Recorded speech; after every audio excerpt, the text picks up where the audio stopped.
Bismillahirrahmanirrahim. Assalamualaikum warahmatullahi wabarakatuh. Alhamdulillahi ala kulli halin. Alhamdulillahi bini'matihi tatimmus salihat. Assalatu wassalamu ala nabiyyina wa habibina al-mustafa Nabiyuna Muhammad sallallahu alaihi wasallam wa ala alihi wa sahbihi wa man tabi'ahum bi ihsanin ila yaumiddin. Segala puji bagi Allah yang telah memberikan banyak karunia, banyak nikmat kepada kita semua sehingga kita masih dipertemukan Ramadan pada tahun ini.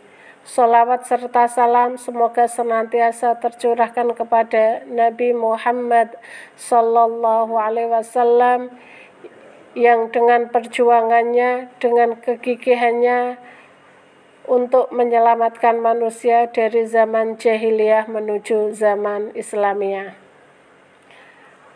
Pada kesempatan kali ini saya akan menyampaikan tentang pendekatan bayani, pendekatan burhani, dan pendekatan irfani menurut manhaj tarjih Muhammadiyah. Dalam putusan tarjih tahun 2000 di Jakarta dijelaskan bahwa pendekatan dalam ijtihad Muhammadiyah menggunakan pendekatan bayani, pendekatan burhani, dan pendekatan irfani.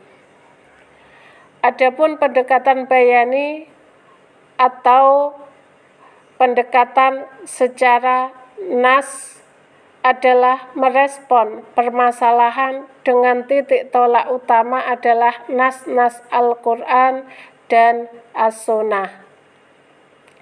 Hal ini biasanya banyak digunakan dalam memecahkan masalah-masalah terkait ibadah mahdhah atau ibadah khusus, ibadah-ibadah yang sudah ditentukan tata caranya dan waktunya. Karena asas hukum syariah tentang ibadah menegaskan bahwa ibadah itu pada asasnya tidak dapat dilaksanakan kecuali yang disyariatkan.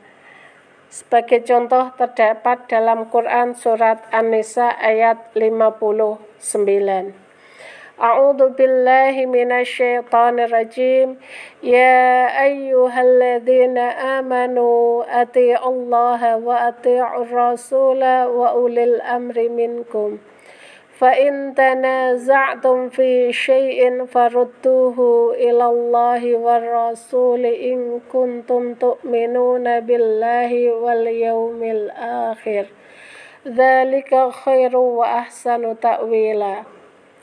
Wahai orang-orang yang beriman, taatilah Allah dan taatilah Rasul dan ulil amri di antara kamu. Kemudian, jika kamu berbeda pendapat tentang sesuatu, maka kembalikanlah kepada Allah, Al-Quran, dan Rasul atau sunnahnya. Jika kamu beriman kepada Allah dan hari kemudian, yang demikian itu lebih utama bagimu dan lebih baik akibatnya.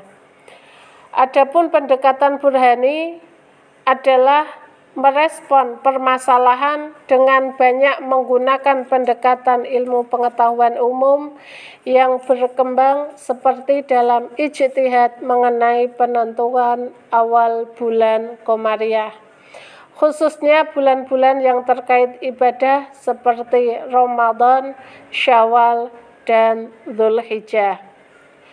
Pendekatan burhani adapun contohnya terdapat dalam Quran surat Ar-Rahman ayat 5.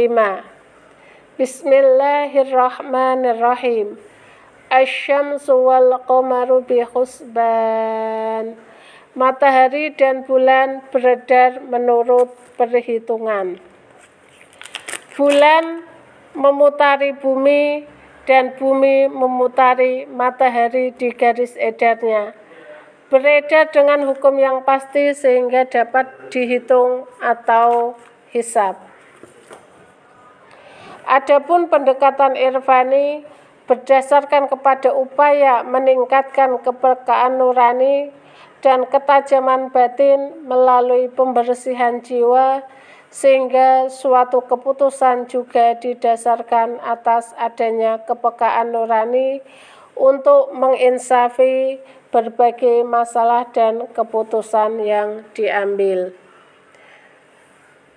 Pendengar yang dirahmati Allah, perlu dicatat bahwa penggunaan ketiga pendekatan tersebut tidak bisa dilakukan secara alternatif, di mana satu dan apabila tidak dimungkinkan diambil yang lain.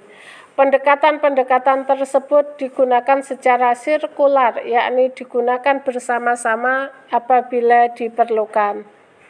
Namun apabila digunakan satu atau dua di antaranya, hal itu sudah mencukupi, maka yang lain tidak diperlukan. Penggunaan ketiga pendekatan ini dimaksudkan untuk satu sama lain saling melengkapi. Demikian yang dapat saya sampaikan, semoga bermanfaat. Billahi taufiq wal hidayah. Wassalamualaikum warahmatullahi wabarakatuh.